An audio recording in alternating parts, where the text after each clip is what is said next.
तुम्हाला त्या ठिकाणी लावलेलं आहे की काय व्यवस्थापन केले, ज्याची मी प्रेस नोट सुद्धा आणलेली आहे। या माध्यमातून मला सांगायला पाहिजे की या काळामध्ये जे आहे ते भ्रष्ट महायुतीने जर आपण बघितलं तर 2022ला मुंबई महानगरपालिकेची मुदत ठेवलेल्या असलेल्या मागील जवळपास जी आपल्याला माहिती आहे की ठेव होती मुंबई महानगरपालिकेमधली, ते 3 वर्षामध्ये जर बघितलं आपण तर 12,000 कोटीची त्यामध्ये घट झालेली आहे। आणि त्यामुळे हा जो मुंबईकरांचा पैसा होता हा त्या तिजोरीमधून घेऊन जाण्याचं काम जर कोणी केलेलं आहे तर मला सांगायला पाहिजे की या भ्रष्ट महायुती सरकारने केलेलं आहे। जर आपण 17 ते 22 या काळातली कामगिरी आणि आताची कामगिरी याच्यामध्ये जर तुलना केली तर याच्यामध्ये खूप फरक आहे। म्हणजे मागील काळामध्ये आणि आता या 27 वर्षामध्ये आपल्या सगळ्यांना या गोष्टीचे लक्ष द्यावं लागेल की आज काय परिस्थिती आहे। मी डेटा आणलेला आहे, याच्यामध्ये काय हवा प्रदूषणाच्या बाबतीमध्ये आज काय परिणाम आहे ह्याचं उदाहरण आपण सगळेजण बघतोय की आज बांधकामाच्या धूळ कामामुळे आणि त्याचं नियोजन नसल्यामुळे मुंबईमधल्या प्रत्येक व्यक्तीला, मुंबईकरांना त्याच्या आरोग्याचे गंभीर परिणाम त्या ठिकाणी जे आहे ते भोगावे लागतात। या व्यतिरिक्त आम्ही बेस्टच्या बाबतीमध्ये सातत्याने बोलत आहोत। बेस्टला जवळपास बघितलं तर 12,000 कोटीचा तोटा जो आहे तो त्या ठिकाणी बेस्टचा आहे आणि त्या व्यतिरिक्त प्रवाशांचा भाडं वाढवून तो आर्थिक बोजा हा सुद्धा मुंबईकरांना सहन करावा लागत आहे, हा आमचा म्हणणं आहे। या व्यतिरिक्त मला सांगायचं आहे की जवळपास 2025 मध्ये ₹65 कोटीच्या मटेरियलचा गाळ घोटाळा, ज्याच्यामध्ये बनावट एमओयू, फुगलेली बिले, दिलेले कॉन्ट्रॅक्टदार आणि अधिकाऱ्यांची लबाडी याच्यामध्ये सुद्धा मोठ्या प्रमाणामध्ये भ्रष्टाचार झालेला आहे, हे उघडीस आलेलं आहे। या सगळ्या काळामध्ये जर आपण बघितलं असेल तर मुंबई महानगरपालिकेचं जे बजेट आहे त्याचे आता मला अभिनंदन करायला पाहिजे की काही पत्रकारांनी याच्याबद्दल लिहिलं की जवळपास हे बजेटमध्ये 1% पण विरोधी पक्षाला दिलेलं नाही। 99% मुंबई महानगरपालिकेचे पैसे हे सत्ताधारी पक्षातल्या आमदारांना देण्याचं काम झालं। 1,490 करोडच्या या बजेटमध्ये जे सत्ताधारी पक्षाचे आहेत त्यांना 1,476 कोटी रुपये देण्याचं काम झालं आणि जे विरोधी पक्षामधले आमदार आहेत किंवा प्रतिनिधी आहेत त्यांना त्या ठिकाणी 13.74 करोड इतका म्हणजे 0.92% इतका निधी देण्याचं काम झालं। एवढं सर थांबलेले नाहीयेत हे महाभ्रष्ट लोक। आपल्याला सांगायला पाहिजे की डीपीडीसीचे पैसे सुद्धा पूर्णपणे डल्ला मारण्याचं काम जे आहे जे मुंबईकरांचं होतं। डीपीडीसीचं आपण बघितलं तर मी कालच एक ट्विट केलं होतं की मुंबई उपनगराचे पालकमंत्री आशिष शेलारजी यांनी जवळपास त्या डीपीडीसी मधले जे आहेत प्रत्येक जिल्ह्यामध्ये दिलेलं बजेट, प्रत्येक असेंब्लीला दिलेलं बजेट किंवा विधानसभेला आणि त्या ठिकाणच्या लोकसभेला दिलेल्या बजेटमधले 126 कोटी रुपये जे आहेत ते फक्त स्वतःच्या मतदारसंघासाठी नेले, जेव्हा की त्या ठिकाणी जर आपण बघितलं असतील सत्ताधारी पक्षाचे त्यांचे सुद्धा आमदार असतील त्यांना सुद्धा 15 ते 20 कोटी दिले आणि विरोधी पक्षामधल्या आमदारांना आणि खासदारांना 5-5 कोटी रुपये देण्याचं काम झालं। म्हणजे किती मोठ्या प्रमाणामध्ये हा दुजाभाव आहे, किती असंविधानिक वागणं आहे, हुकुमशाहीचं वागणं आहे की मुंबईकरांचा पैसा, मुंबईचा पैसा आणि हा मुंबईचा पैसा जो आहे तो त्या ठिकाणी पूर्णपणे स्वतःच्या पार्टीसाठी, स्वतःच्या लोकांसाठी, पक्षामध्ये विकत घेण्यासाठी आणि स्वतःच्या मतदारसंघामध्ये देण्याच्या माध्यमातून काम चालू आहे। मी सातत्याने मुख्यमंत्र्यांना सांगते की पारदर्शकतेच्या गोष्टी करतात, देशाचे पंतप्रधान ना खाऊंगा ना खाऊन दे खाणे दुनियाच्या गोष्टी करतात। आम्ही सातत्याने श्वेतपत्रिका मागत आहोत, पण दुर्दैवाने आज आम्हाला सांगायला पाहिजे की यामध्ये माध्यमातून अजूनही श्वेतपत्रिकेबद्दल ते बोलत नाहीत, मुंबईच्या या ढासळलेल्या आर्थिक व्यवस्थापनाबद्दल ते बोलत नाहीत, मुंबईमध्ये झालेल्या परिस्थितीबद्दल ते बोलत नाहीत, मुंबईच्या रस्त्याबद्दल, ट्रॅफिकबद्दल, प्रदूषणाबद्दल, घनकचऱ्याबद्दल, पाण्याबद्दल बोलत नाही। आणि आम्ही म्हणूनच आज आपल्या समोर एक नववर्षानिमित्त एक नवीन चित्र घेऊन आलेलो आहोत जे आम्ही आपल्या समोर त्या ठिकाणी लावलेलं आहे। हे 4 याच्यामध्ये आम्ही सांगतोय की आमचं पहिलं म्हणणं आहे, आम्ही सांगतोय की महानगरपालिकेच्या बंद पडलेल्या मराठी शाळा आम्ही पुन्हा सुरू करणार, तसेच शाळेच्या इमारती, वर्गखोल्या व इतर आवश्यक सुविधांचे नूतनीकरण करणार। कारण आज आपल्या सर्वांना माहिती आहे की मुंबई महानगरपालिकेच्या शाळांची अवस्था काय, मोठ्या प्रमाणामध्ये मुंबई महानगरपालिकेच्या शाळा ज्या आहेत त्या मुंबई महानगरपालिकेच्या पैशातून बनतात आणि नंतर मग त्या खासगी व्यवस्थापनाला देण्यासाठी एक मोठं षडयंत्र केलं जातं। त्याच्या विरुद्ध आम्ही आंदोलन करतो। आंदोलन केल्यानंतर मला अपेक्षा असते की आम्हाला न्याय मिळेल, पण ते मिळाला नाही। आमचा मुंबईकरांना आश्वासन आहे नवीन वर्षानिमित्त की आम्ही जे आहे त्या महानगरपालिका शाळांचं नूतनीकरण पण करणार आणि मुंबई महानगरपालिकेच्या शाळेत शिकणाऱ्या विद्यार्थ्यांना गुणवत्तायुक्त शिक्षण देण्यासाठी प्रयत्न करणार, हा आमचा पहिला सांगणं आहे। दुसरं आम्ही सांगतोय की बीएसटीच्या ताफ्यातील बसेसची संख्या 6,000 पेक्षा जास्त करणार. मी येणाऱ्या काळामध्ये बीएसटीच्या मोठ्या भ्रष्टाचारावरती पत्रकार परिषद घेऊन त्याच्याबद्दल बोलणारच आहे की ज्या तऱ्हेने मुंबई महानगरपालिका आणि बीएसटीचं ज्या तऱ्हेने खच्चीकरण चाललेलं आहे आणि याच्यामध्ये मोठ्या प्रमाणामध्ये जर आपण बघितलं असेल तर आता बीएसटीच्या बसेसची संख्या केली, जसं मी सांगितलं की आर्थिक बोजा लोकांवरती टाकला आणि हळूहळू त्याचं खाजगीकरण करता करता आता नवीन एका मोठ्या संस्थेच्या माध्यमातून जी आहे ती वेगळी यंत्रणा सुरू करण्याचा प्रयत्न चाललाय. कसं खाजगीकरण चाललंय या संदर्भामध्ये मी येणाऱ्या काळात बोलीन. पण माझं मुंबईकरांना सांगणं आहे, बीएसटी ही आपल्या सगळ्यांसाठी असलेली आपल्याशी आपण म्हणतो ना आपल्या शरीरामध्ये नसा आहेत तशी बीएसटीचे एकही काही जाळं होतं आणि हळूहळू बीएसटीला खच्चीकरण ज्यांनी केलं त्यांना आपण बाजूला करा. येणाऱ्या काळामध्ये आपल्याला परिवहन लक्ष द्यावं लागेल.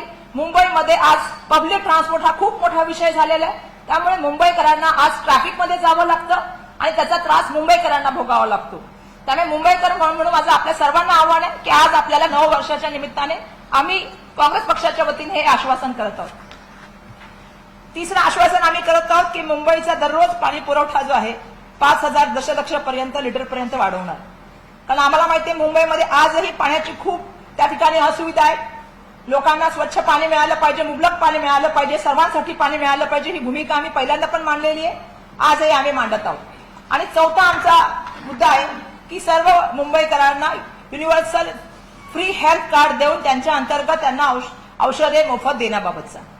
कारण मुंबई महानगरपालिकेच्या पुष्कळशा हॉस्पिटलमध्ये मी गेले, आजही त्याचे त्या ठिकाणी दर करार ठरले नसल्यामुळे मुंबईच्या लोकांना औषधं मिळत नाहीत. आरोग्याच्या व्यवस्थापनामध्ये ढासळलेली अवस्था बघतोय आणि म्हणून आम्ही या ठिकाणी आज जरी 4 म्हटलं असेल तरी येणाऱ्या 2-3 दिवसामध्ये आम्ही पूर्ण मॅनिफेस्टो जो आहे तो आपल्या सगळ्यांसमोर घेऊन येणार आहे आणि मुंबई महानगरपालिकेच्या मध्ये आमचं काय विजन असणार आहे आणि आम्ही कशा तऱ्हेने पुढे मुंबई जे आहे त्या ठिकाणी काम करणार आहोत या संदर्भामध्ये जे आम्ही आहे ते आपल्याशी येणाऱ्या काळामध्ये मॅनिफेस्टो ज्यावेळी डिक्लेअर होईल त्यावेळी आम्ही आपल्याशी बोलू.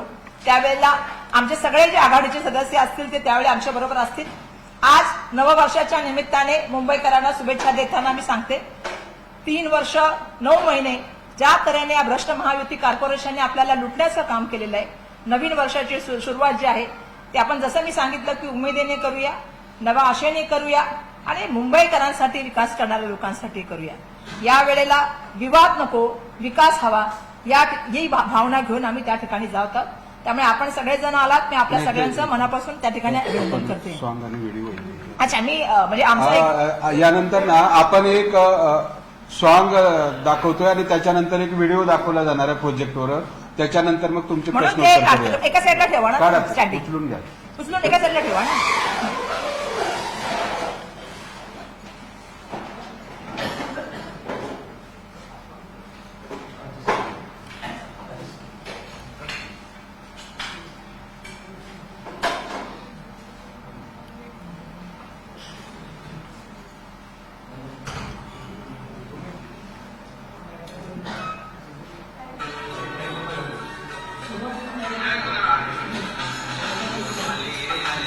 आवाज वाढव ना, आवाज वाढव, हे लाव, आवाज वाढव.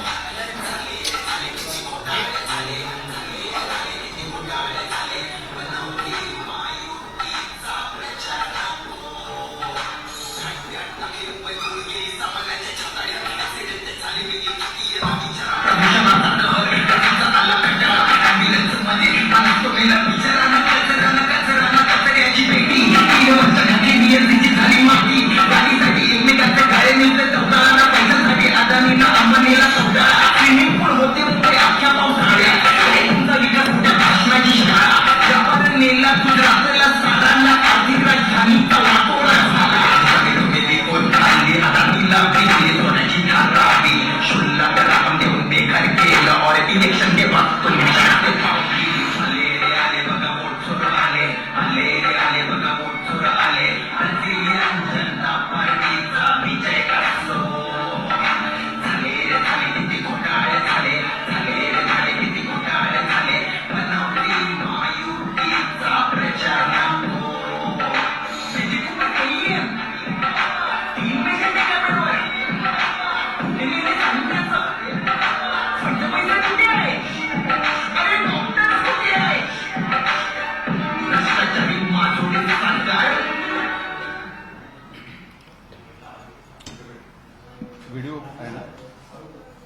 तुमचे प्रश्न विचारा. आप्पा लाईट लावा. काही प्रश्न असा तुम्ही म्हटलं बीएसटी बसची संख्या वाढवणार. आता सध्याच्या घडीला ज्या बस आहेत त्याची संख्या 2800च्या जवळपास आहे. जुन्या ज्या स्वतःच्या मालकीच्या बस आहेत वेस्टमध्ये त्यांची संख्या 350 ते 450च्या जवळपास आहे आणि बाकी सगळ्या वेटलेसच्या बस आहेत. मग आगामी काळात जी संख्या वाढणार आहे त्या खाजगी स्वमालकीच्या बसची संख्या वाढवणार आहात की परत त्याच वेटलिस्टच्या बसची संख्या वाढणार? नाही, असं आहे की आम्ही जे विजन घेऊन आलो, मी तुम्हाला तेच सांगत होते की ज्या वेळेला आपल्याला माहिती आहे की मुंबईमध्ये परिवहन हे सगळ्या मोठ्या प्रमाणात त्यावेळेला बीएसटी करत होती. हळूहळू बीएसटीचं जे आहे त्या ठिकाणी खच्चीकरण करण्यात आलं आणि जसं तुम्ही सांगितलं की आता जवळपास जर बघितलं तर 3000 पेक्षा पण कमी त्या ठिकाणी बसेस आहेत. पण सार्वजनिक वाहतूक ही मोठ्या प्रमाणामध्ये वाढली पाहिजे ही भूमिका कुठल्याही प्रशासनाची असली पाहिजे. ज्यावेळी आम्ही बीएसटीचं म्हणतो त्यावेळी जी बीएसटी आता 2000 कोटीच्या टोटल मी सातत्याने सांगते, माझी अपेक्षा मधल्या काळात पण होती आणि मी त्यावेळेचे आयुक्त म्हणजे आयुक्तांना पत्र लिहून सांगितलं होतं की एवढ्या लोकांना आपण असे निधी देताय ज्या निधीचं कोणी काउंटिंग करत नाहीये. आज तुम्ही जर परिस्थिती बघितली असेल तर मुंबई महानगरपालिकेमध्ये जितके पण त्या ठिकाणी असलेले फंड गेले त्याची मी श्वेतपत्रिका यासाठी मागते कारण ते हजारो करोडमध्ये गेले. पण त्याचं काउंटेबिलिटी कोण करणार, त्याचं अकाउंटेबिलिटी कोण ठरवणार? अधिकाऱ्यांना ठरवणार, ज्यांना फंड अलॉट झाले की पार्टीमध्ये घेण्यासाठी त्यांना ठरवणार. मी यासाठी ह्या गोष्टी बोलते कारण हे पैसे कुठेतरी वापरण्यात येऊ शकले असते. त्याच्यामुळे आपली जे यंत्रणा आहेत हळूहळू तुम्ही बघताय की परिवहनला तसं कमी केलंच, इलेक्ट्रिसिटीला पण बीएसटीच्या कमी केलं. जी बीएसटीची इलेक्ट्रिसिटी ही नेहमी प्रॉफिटमध्ये असायची. सगळ्यात कमी दर म्हटलं की बीएसटीचा दर म्हटला जायचा. आज मुंबईमध्ये बीएसटी आहे आणि त्या ठिकाणी अदानीच आहे, मला माहितीये, एमएसईबीच्या माध्यमातून. मग आता मला सांगा की मुंबईमध्ये पण पुन्हा स्मार्ट मीटर का आणले? मुंबईमध्ये सुद्धा बीएसटीचं खच्चीकरण का सुरू केलंय? या विषयावरती येणाऱ्या काळामध्ये मी सांगणार आहे की हे षडयंत्र का केलं. हे षडयंत्र करण्याचं कारण आहे की ते पब्लिक ट्रान्सपोर्ट बंद करायचं, सार्वजनिक परिवहन बंद करायचं आणि प्रायव्हेट यंत्रणांना कसं मदत करायची, त्यांचा कसा मदत करायची त्या संदर्भात मी मगाशीच बोलताना म्हटलं की मी बीएसटीच्या विषयावर एक पत्रकार परिषद घेणार आहे की कशा तऱ्हेने बीएसटीचं खच्चीकरण करून खासगी व्यवस्थापनाला पुढे आणण्याचं काम चाललंय आणि त्यामध्ये कोण कोण लोक सामील आहेत मंत्रालयापासून खालपर्यंत त्याच्याबद्दल सुद्धा येणाऱ्या काळामध्ये आम्ही बोलू.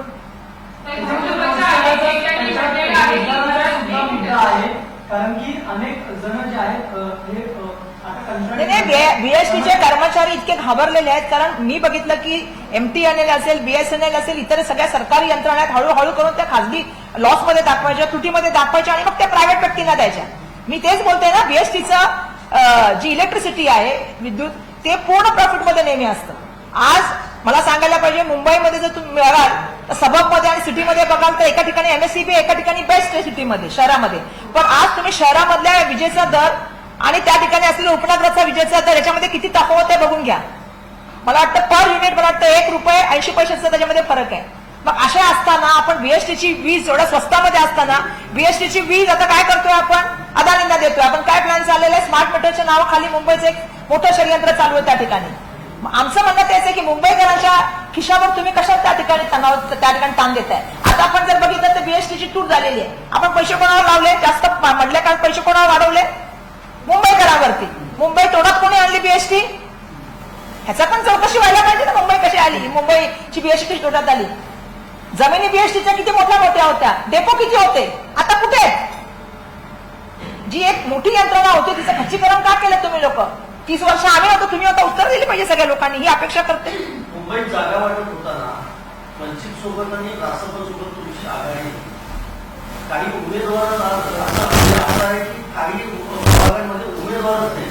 वंचित विभागात जागा दिल्या होत्या, त्यातल्या काही वंचितनं परस्पर जागा पडल्या. आज अशी माहिती 14 ते 16 जागांवर उमेदवारच नाही काँग्रेसचे. हा गोळ कशामुळे झाला, नेमकं काय मिसमार्क? नाही, आम्ही ज्या वंचित जागा ज्या अलायन्समध्ये सुटल्या होत्या त्याच्यामधल्या काही जागा ते भरू शकले नाहीत. नंतर त्यांनी आम्हाला सांगितलं त्यामध्ये काही ठिकाणी आम्ही आमचे उमेदवार उभे केलेले आहेत आणि बिलकुल पण आघाडीचा नियम जो असतो तो आम्ही सुद्धा जाणतो आणि त्यामुळे आघाडीमध्ये कुठल्याही तऱ्हेचं त्या ठिकाणी दुमत नाहीये किंवा आमचं त्या ठिकाणी कुठलाही हे नाहीये. आम्ही एकत्र आहोत. ह्या संदर्भामध्ये जिथे आम्ही कॅन्डिडेट आहे त्या कॅन्डिडेटला काँग्रेस आणि वंचित आघाडी प्रस्तुत उमेदवार करण्याचा आमचा प्रयत्न. टोटल तुम्ही किती जागा लढवताय, वंचित किती लढवताय आणि या संदर्भामध्ये सध्या माझ्याकडे डेटा नाही, तो सगळा जो आहे तो सचिन सावंत बघतात. मी पत्रकार परिषद फक्त या मुद्द्यावर आणली कारण नवीन वर्षाचा असल्यामुळे मी आज नवीन एक विजन यायला पाहिजे, नवीन दृष्टिकोन यायला पाहिजे आणि मागच्या 3 वर्षा काळामधल्या झालेल्या भ्रष्टाचाराला आलं पाहिजे म्हणून मी पत्रकार परिषद घेतलेली आहे.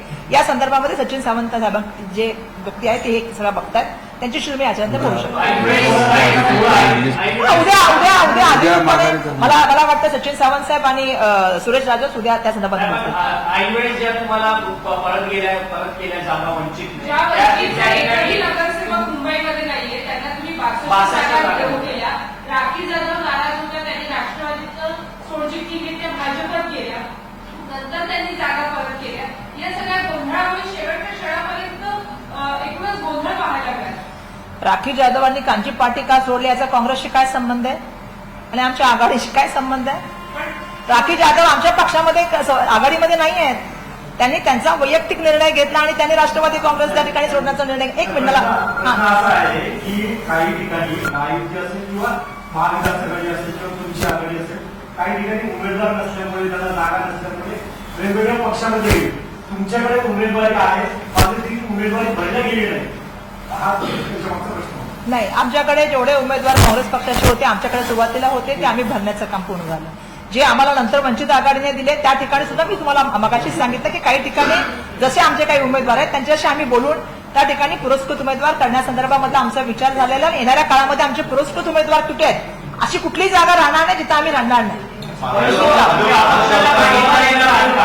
अरे बाबा एका वेळी एक बोला रे राजा, राजूला बोलूया, तू बोलतो जा, निराजला बोलूया आता. चल. महादेव तांबेंना असं म्हणत आहे की आम्हाला जी जागा होती आणि वंचित नाही असं त्यांचा मला काल फोन आला होता. त्यांनी मला सांगितलेलं आहे या संदर्भामध्ये मी इथल्या जिल्हाध्यक्षांना सांगितलेलं आणि आम्ही एवढं आहे मी नक्की सांगू इच्छिते की आघाडीचा धर्म पाळला गेला पाहिजे. ही भूमिका आम्ही सुरुवातीपासून ठेवलेली आहे. आमची आघाडी जे एकत्र आम्ही आहोत, आमच्या आघाडीमध्ये कोणी किती जरी प्रयत्न केला तरी काही छेद होणार नाहीये. आमच्यामध्ये एकदम म्युच्युअल अंडरस्टँडिंग आहे. जिथे तुम्ही म्हणताय सातत्याने ज्या सीटांवरती तुम्ही उल्लेख करताय त्या ठिकाणी जिथे आमचे कॅन्डिडेट आहेत त्यांना आम्ही पुरस्कृत उमेदवार. अरे बाबा मला बोलू तरी दे ना, मला पूर्ण बोलणं होते, पण तुला नाही पडलं तर पुन्हा प्रश्न विचारा. तर मी तेच सांगते की ज्या ठिकाणी आहेत त्या ठिकाणी आम्ही काँग्रेस पुरस्कृत उमेदवार करू शकतो त्यांच्याशी बोलून. आणि जो प्रश्न यांनी जाणकारांबद्दल विचारला त्या संदर्भामध्ये त्यांचा मला फोन आला होता, त्या संदर्भात मी ऑलरेडी कारवाई सुरू केलेली. हो, ताई, मुंबईमध्ये साधारणपणे काँग्रेस ज्या वेळेला लढत आहे त्यावेळेला अनेक ठिकाणी तुम्ही पुरस्कृत उमेदवार असतील असं म्हणताय. याचा अर्थ तुम्ही अपेक्षित उमेदवारांना पाठवण्यात असं आहे का? त्या संदर्भामध्ये योग्य वेळेला बोलू तुमच्याशी काय ठरवून. परंतु मग वंचितचं जे काही जागा मागण्याचा जो फॅक्टर होता म्हणजे 62 जागा पाहिजे, 70 जागा पाहिजे जशा त्यांच्या लिस्ट होत्या, तिथं कुठे अडचण झाली का? म्हणजे वंचित अपेक्षेपेक्षा जास्त कॉन्फिडन्स मध्ये राहील का? आता हे मी कसं उत्तर द्यायचं? प्रश्न असा आहे, आमची आघाडी आहे त्याप्रमाणे त्यांनी जो आम्हाला निर्णय सांगितला त्याप्रमाणे आम्ही येणाऱ्या काळात काम केलेलं आहे. आणि मी तुम्हाला सांगते कुठलीही जागा त्या ठिकाणी खाली राहणार नाही. राहुल नार्वेकर 3 सदस्य कोणाच्या? राहुल नार्वेकर विधानसभा अध्यक्षांच्या घरातील 3 सदस्य निवडणुकीच्या रिंगणामध्ये आहेत. अनेक कार्यकर्त्यांनी असा आरोप केले की त्यांना धमकावलं जात आहे. अध्यक्ष म्हणून ते स्वतः प्रचारात किंवा अर्ज भरतानाच्या रॅलीत सुद्धा सहभागी होते. आता त्यांच्या मी काय बोलू पक्षाबद्दल उत्तर देऊ त्यांना जाऊन तुम्ही विचारा की त्यांनी 4 उभे का केले आणि त्यांच्या पक्षाने 4 लोकांना तिकीट का दिलं. त्यांचा पक्षाचा परिवारवाद मानत नाही. सातत्याने आमच्यावर टीका काय करतात? जी काँग्रेस पक्षावर सातत्याने टीका राहिलेली ती कुठली टीका राहिलेली आहे?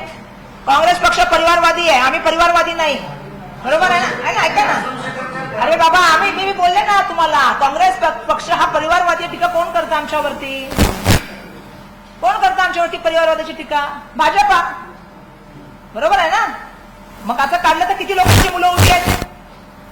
पण सगळ्याच पक्षांमध्ये घराणेशाही पाहायला मिळते तुमच्याकडे. अरे पण मी बोलते बाबा भाजपा तर घराणेशाही मानत नाही ना. अनेक ठिकाणी बघा दिले. नरेश मस्केंच्या मुलाला अर्ज मागे घ्यायला लावला, त्याच्यावर खासदारांच्या मुलांना अर्ज मागे घ्यायला लावले. हा नियम एकीकडे तर राहुल नार्वेकरांच्या घरात 3 जागा. नरेश मस्केंच्या मुलाला मागे का घ्यायला लावलं त्याचा प्रश्नाचं उत्तर मला माहित नाही, पण ते दुखी आहेत हे मला माहिती आहे. आता दुसरा प्रश्न आहे की राहुल नार्वेकरांना का तिकीट दिलं हे पण मला माहित नाही. पण मला एवढं माहिती आहे की भाजपाचे बोलण्यामध्ये कथनी आणि करणीमध्ये खूप फरक आहे. दुसऱ्यांना परिवारवाद बोलायचं आणि जी वरपासून खालपर्यंतची यादी काढा, मंत्रिमंडळापासून संघटनेपासून आणि आता कॉर्पोरेशन पर्यंत सगळा परिवारवाद सगळ्यात जास्त भाजपामध्ये आहे. म्हणजे दुसऱ्यांना बोटं दाखवून बोलायचं आणि त्या ठिकाणी स्वतः ते करायचं. म्हणून माझं म्हणणं आहे की राहुल नार्वेकरांना हा प्रश्न बिलकुल विचारला गेला पाहिजे. परिवारवाद नको. मोदींचं तुम्ही ऐकत नाही. राहुल नार्वेकर हे स्वतः विधानसभा अध्यक्ष होते, परंतु ते मात्र निवडणूक कार्यालयामध्ये जवळपास 15 तास ते थांबून राहिले, कारण की तिथं निवडणूक कार्यालयामध्ये अनेक जे उमेदवार होते त्यांच्या तक्रारी होत्या की आम्ही टोकन दिलेले होते पैसे, परंतु आम्हाला फॉर्म भरून दिला जात नाही. ही तक्रार माझ्याकडे सुद्धा आली. रात्री 11 वाजता माझ्याकडे ही तक्रार आली की आम्ही जे आहे ते टोकन घेतलेलं आहे पण आम्हाला फॉर्म भरायला मिळत नाही. तक्रार माझ्याकडे सुद्धा आली आणि मला असं वाटतं की निवडणूक आयोगाने याच्यावरती कारवाई करावी आणि जर खरंच कोणी टोकन घेतलेलं असेल तर त्या ठिकाणी त्यांचा फॉर्म स्वीकारला गेला पाहिजे. तुम्ही म्हणताय निवडणूक आयोगाने कारवाई करणे मात्र असा एक वॉर्ड आहे जिथे भाजपच्या उमेदवाराने डुप्लिकेट एबी फॉर्म भरला आहे. एक महिला उमेदवार आहे भाजपची, तिने डुप्लिकेट एबी फॉर्म जो आहे तो भरला आहे भाजपच्या आणि पक्षाने. ते स्वतः नॉट रिचेबल झाले. त्यामुळे हा जो सावळा मुद्दा आहे तो देखील सुरू आहे. मला सातत्याने मी एक गोष्ट बोलते. ह्या ज्या यंत्रणा आहेत ना काही ज्यांची स्वायत्ता आहे, राज्य निवडणूक आयोगाची स्वायत्ता यासाठीच आहे की त्यांनी ह्या सगळ्या गोष्टीवरती लक्ष द्यावं. जसं मी सांगितले, मी त्या दिवशी स्वतः अधिकाऱ्याशी फोन केला की टोकन आहे, फॉर्म भरू द्या. त्या ठिकाणी 5च्या आधी ती व्यक्ती त्या ठिकाणी उपस्थित होती. जर तुम्ही बघितलं तर 5च्या आधी उपस्थित असेल तर त्या ठिकाणी त्या लोकांचा फॉर्म घ्यायला गेला पाहिजे. पण दुर्दैवाने आपण बघतोय की आता काय सोळा कळवा काढवा चाललाय सगळ्यांना माहिती आहे. त्यामुळे अशा तक्रारीचं तर कमीत कमी म्हणजे मी तर स्वतः बघितलं ज्यावेळी की लोक आता मतदार केंद्रामध्ये जाऊन व्हिडिओ बनायला लागलेत, कोणाला वोट द्यायचं ते मतदार केंद्रात सांगायला लागलेत, मतदार केंद्रामध्ये मोबाईलचा वापर चाललाय मतदार आणि त्याची व्हिडिओ शूटिंग चालली आहे. अरे त्याच्या व्यतिरिक्त मतदार केंद्रात काय काय चाललंय? पकडलेल्या माणसाला पोलिसांनी सोडवायचं काम चाललंय. बरोबर आहे ना? महाराष्ट्राने बघितलं की नाही मागच्या इलेक्शनला की एकाला पकडलं की हा बोगस मतदार आहे आणि त्याला पोलिसांनी पकडला. त्यांच्या हातातून कोणी घेऊन गेलं? एका आमदारांच्या मुलांनी. का नाही राज्य निवडणूक आयोगाने त्याच्यावरती कारवाई केली? का नाही ते केस ती सीटला डिस्क्वालिफाय केली? पण दुर्दैवाने तसं होताना दिसत नाही. महाराष्ट्रामध्ये अपेक्षा मी करते की सुसंस्कृत राजकारण यावं, निवडणुका या पारदर्शक पद्धतीने व्हावा. देशाच्या संविधानाने दिलेला महत्वपूर्ण अधिकार म्हणजे ही निवडणूक आहे. अपेक्षा हीच असते की चांगले निवडून यावेत लोकप्रतिनिधी, पण अशा तऱ्हेने जो गैरकारभार चाललाय त्याच्यामुळे निवडणूक आयोगावर मोठ्या प्रमाणात प्रश्नचिन्ह निर्माण झालं. तुम्ही राज्यात काम केले, केंद्रात बाबा मला एकच सांगायचंय, आजच्या पत्रकार परिषदेमध्ये नववर्षाची सुरुवात आहे. मी एक घेऊन आलेले आहे त्याच्याबद्दल विचारा. आणि उमेदवार आपला जाहीरनामा आपला जाहीरनामा आम्ही येऊन घेऊन तुमच्या समोर येऊ. पुढच्या आठवड्यात त्यावेळेला काही प्रश्न ठेवा. सचिन सावंत साहेब उद्या पत्रकार परिषद घेतील, काही प्रश्न ठेवा. उमेदवाराचे त्यामुळे पण आज नवीन वर्षाच्या निमित्ताने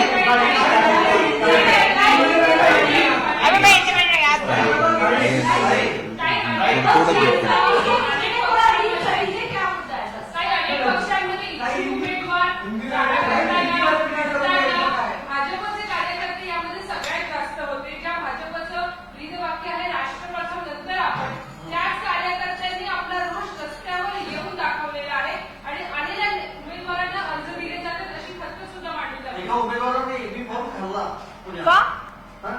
दुसऱ्याला मिळाला दुसऱ्याला मिळाला म्हणून. नाही, खाल्ला नाही. महाराष्ट्राच्या राजकारणामध्ये अशी कधी परिस्थिती बघितली होती तुम्ही?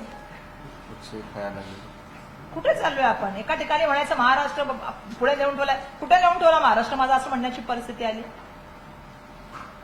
कोणत्या एकाच त्या यंत्रणेवरती जी पक्षाशी निगडीत सगळी यंत्रणा आहे, तुम्हाला पण माहिती आहे कुठल्या पक्षाशी निगडीत यंत्रणा आहे, इतका त्याचा स्वैराचार चाललेला आहे की ते स्वतःला वाटेल तसं धर्मसायला लागले आणि त्यांना सरकारी यंत्रणेचं पाठबळ आहे, राज्यामधल्या नेत्यांचं पाठबळ आहे म्हणून ते असे वागतात.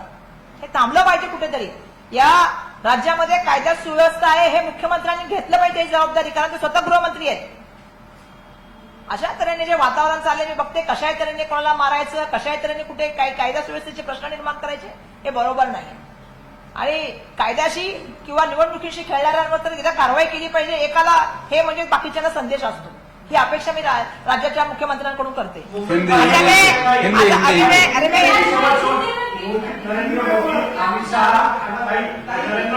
आज आप सबका बहुत धन्यवाद. अरे भाई जाऊ दे ना बाबा राजा, मला एक तर हिंदीमध्ये बोलू दे.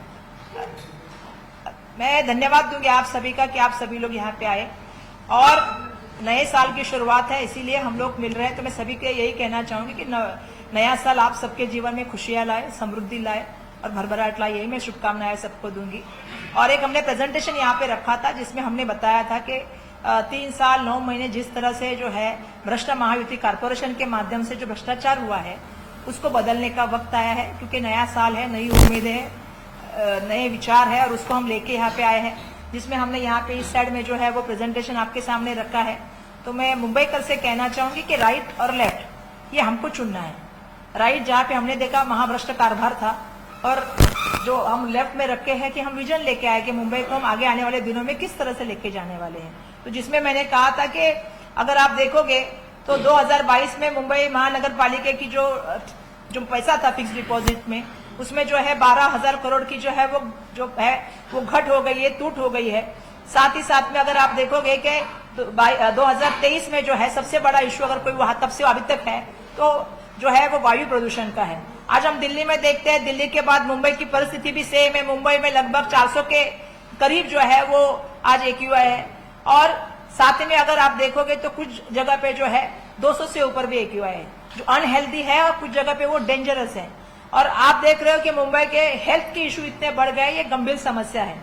मैं और एक विषय बोलना चाहती हूँ कि 2024 में जो हमारी BST परिवहन की जो पब्लिक ट्रांसपोर्ट थी उसका जो है वो 2000 कोटी का जो है उसमें जो है वो घाटा हुआ है, और ये जो है वो घाटा को इक्वल करने के लिए जो है उसका बोझा जो है, उसका भार जो है वो प्रवासियों के देने का काम किया गया है। साथ में मैं ये भी कहना चाहती हूँ कि 2025 में 65 कोटी का रुपए का मीठी निधि का जो है वो जो गाळ घोटाळा, जिसमें बनावट MOU, फुगवलेली बिले, कंत्राटदार आणि अधिकाऱ्यांची लबाड उघड, तो इसमें जो है पूरी तरह से जो है घोटाला है, जिसमें आपको पता है टेंडर में पूरी तरह से घोटाला है। और ये सब मुद्दे हम लाने के बाद हम ये भी कह रहे हैं कि अगर आप देखोगे तो मुंबई महानगर पालिका का जो बजट है उसमें से पिछले अगर आप साल में देखोगे तो 99% बजट जो है वो सत्ताधारी पक्ष के लोगों को दिया गया है, और 0.92% का बजट जो है विरोधी पक्ष को दिया गया है। जिसका जिक्र मैंने किया कि मुंबई महानगर पालिका में से टोटल में से 1490 करोड़ में से जो है रूलिंग पार्टी को जो है 1476 करोड़, मतलब 1476 करोड़ का बजट जो है रूलिंग पार्टी को दिया है, और अपोजिशन पार्टी को 13 करोड़ का बजट दिया है। तो आप सोचो 1500 करोड़ कहाँ है और 13 करोड़ कहाँ है, मतलब 0.92 का परसेंटेज जो है वो विरोधी पक्ष के पार्टी को दिया है, जबकि ये पैसा विरोधी और सत्ता पार्टी को देख के नहीं देना चाहिए। ये जिसकी जरूरत है, मुंबई में जिस चीज की जरूरत है उसको देख के देना चाहिए था। लेकिन हम देख रहे हैं कि लोगों को खरीदने के लिए, कुछ लोगों को पार्टी में जगह देने के लिए इस फंड का पूरी तरह से इस्तेमाल किया है। मैं बार बार इसको कह रही हूँ कि मुख्यमंत्री पारदर्शिता की बात करते हैं, प्राइम मिनिस्टर ना खाऊंगा ना खाने दूंगा की बात करते हैं। मेरी अपेक्षा है उनके माध्यम से कि ये जो पैसे गए हैं इसकी श्वेत पत्रिका निकाले। मैं आज से पहले 20-25 बार ये चीज बोल चुकी हूँ कि आप लोग जो ये कारोबार इतने दिनों का हुआ है, हिम्मत करके श्वेत पत्रिका तो निकाल दीजिए। यही परिस्थिति सिर्फ BMC के फंड की नहीं है, परिस्थिति DPDC की भी वही है। अगर मैं इसीलिए मैंने कल एक ट्वीट किया था कि मुंबई उपनगर के पालक मंत्री आशीष शेलार जी अपने खुद के मतदार संघ के लिए, सिर्फ अकेले मतदार संघ के लिए, बांद्रा वेस्ट के लिए 126 करोड़, अब उसके हिंदी में क्या कहते हैं, 126 करोड़, बराबर था ना मेरा, हाँ 126 करोड़ उन्होंने खुद के मतदार संघ के लिए लिया।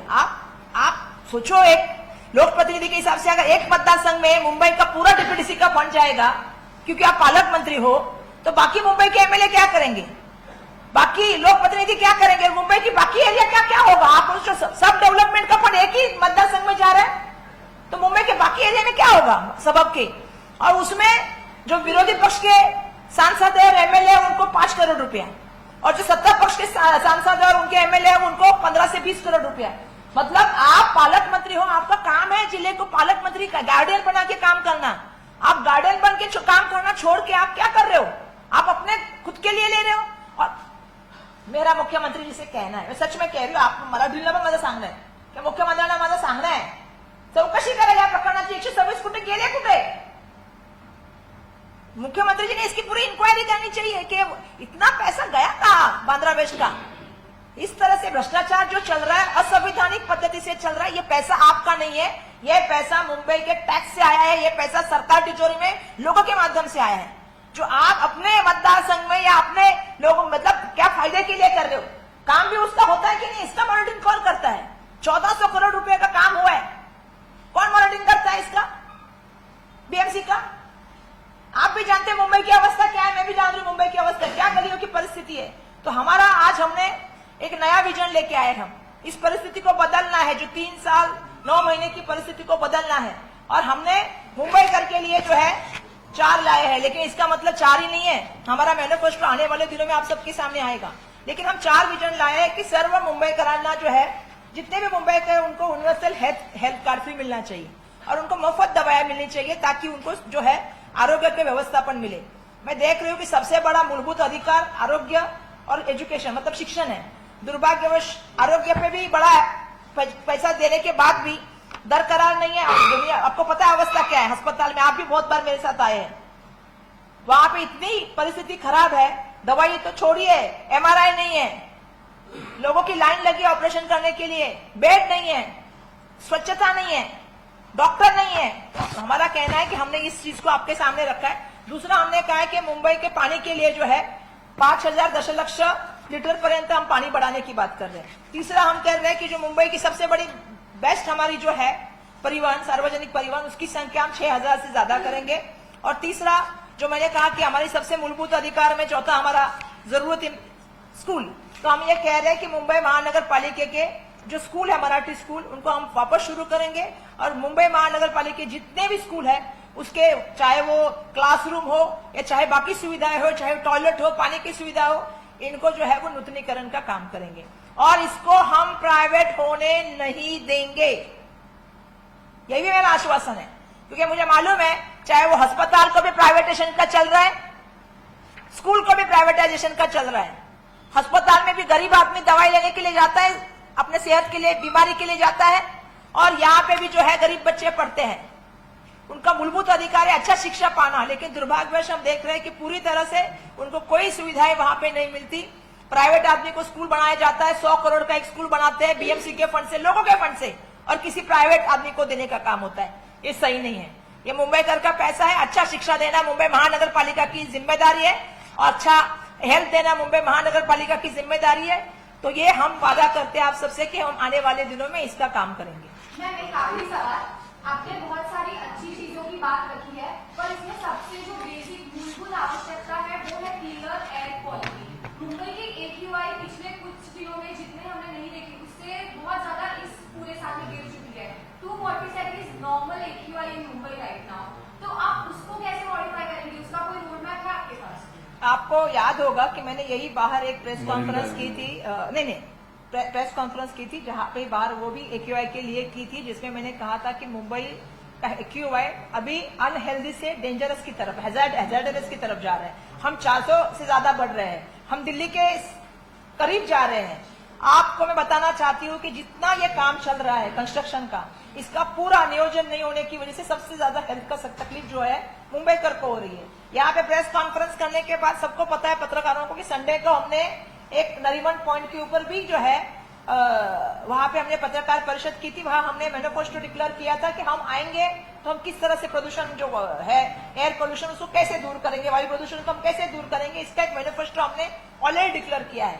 लगा तो मैं आपको उसको दे दूंगी, लेकिन हमारा पूरा विजन है कि आने वाले दिनों में मुंबई कर को जो है मराठी में हम करते हैं मोकळा श्वास, चांगला श्वास, खुला सांस, खुली हवा देने का हम बात करें, खुली हवा नहीं, स्वच्छ हवा, स्वच्छ हवा जो अच्छा हेल्थ का लगे। आपको कहीं ना कहीं ये भी सोचना पड़ेगा कि हम ग्रीन जोन कैसे बढ़ाएं, हम RGPG कैसे बढ़ाएं, हम ये सोच रहे हैं और उसके लिए हम ये सोच रहे हैं पूरी तरह से मुंबई को किस तरह से अच्छा सिटी बनाए, क्योंकि मुंबई देश की आर्थिक राजधानी है। सिर्फ इसको नियोजन करने की जरूरत है, सिर्फ इसके लिए विजन रखने की जरूरत है। मुंबई महानगर पालिका का फंड किसी पार्टी का फंड नहीं है, इससे ऊपर उठना चाहिए, ये मुंबई करके हित के लिए खर्चा होगा। और मैम एक आखिरी सवाल, बस धन्यवाद। नहीं आपल्या आप चला